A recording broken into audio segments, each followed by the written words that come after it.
Mga ka-DIY, welcome back. Announce pala natin ang winner ng ating solar camping light. So medyo matagal na nung ginawa natin yung video na to. Pagpasensyahan nyo na po at naging busy nga lang po. I-announce po natin ang winner ng ating solar camping light with 10 watts solar panel. So ayan, 10 watts solar panel. Package na to mga ka-DIY. So random comment picker. So, kopyahin natin yung link mga ka-DIY. Random comment picker YouTube. So, may reflection kasi.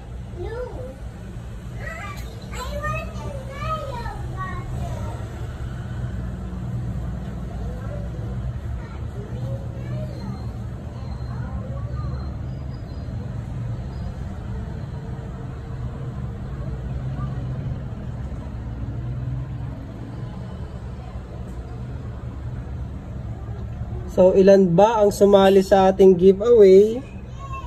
So, 130 na unique comments mga ka-DIY. So, start na po natin.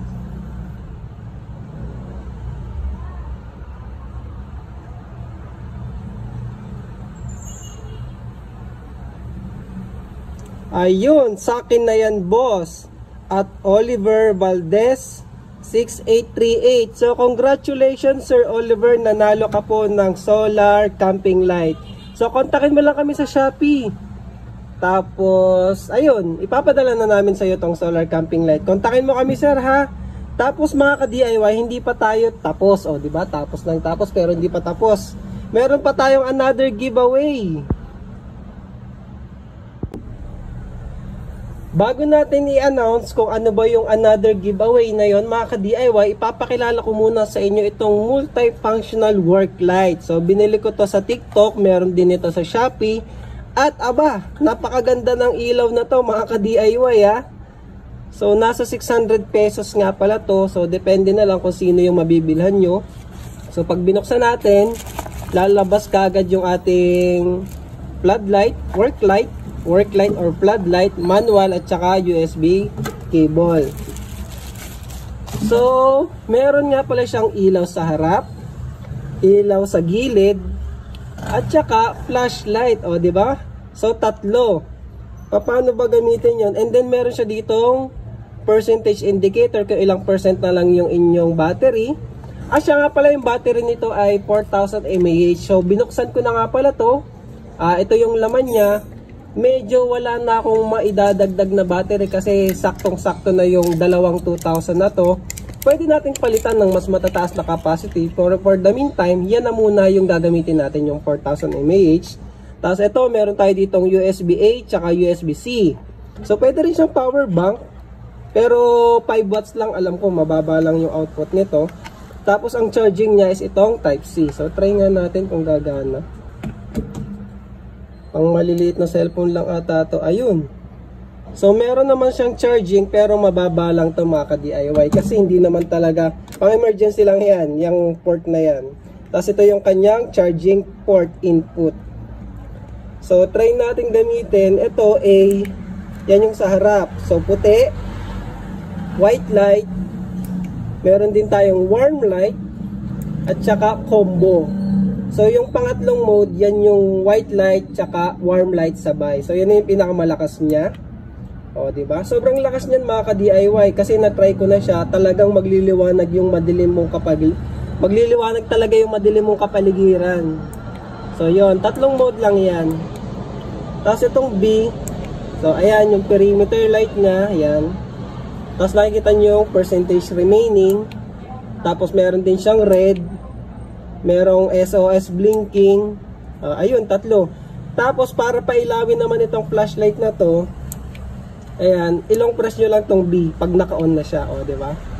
So may flashlight ka na. So malakas din to. Actually, na-try ko na rin siya.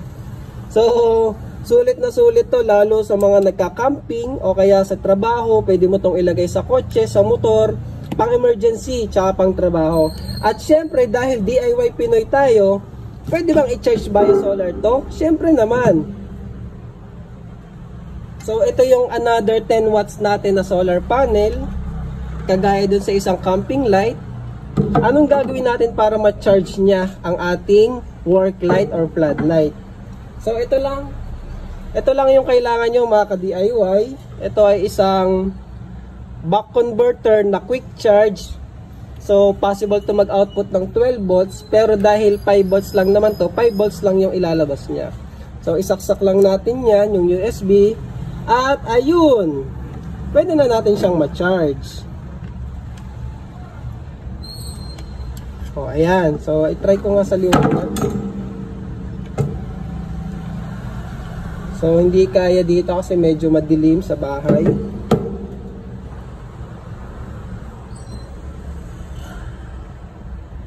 Ayan, nilabas ko yung solar panel, nakita nyo nag-charge siya, kaso puno na kasi ito eh. So charging yan, may pakita na lang akong video na nag-charge siya sa labas mga ka-DIY, kanina umaga ko yun ginawa.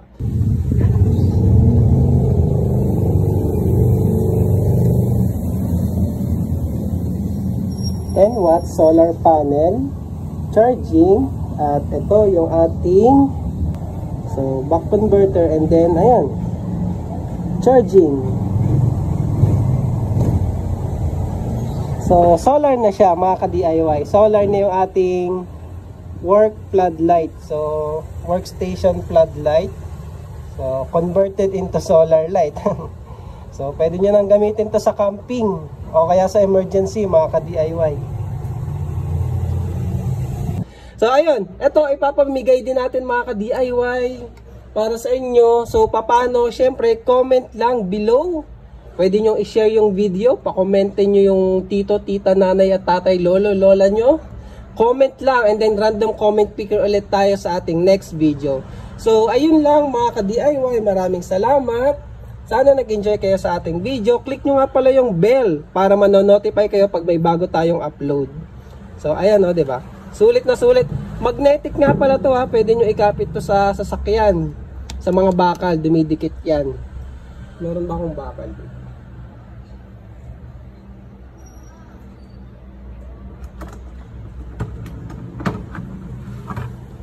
So try natin kung didikit.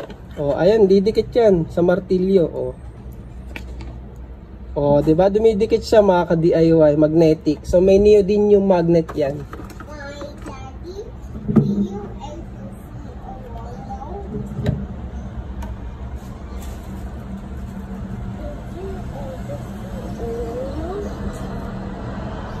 So, yun lang mga ka-DIY. Maraming salamat. No, there's no remote here. I do not know. Where did it go?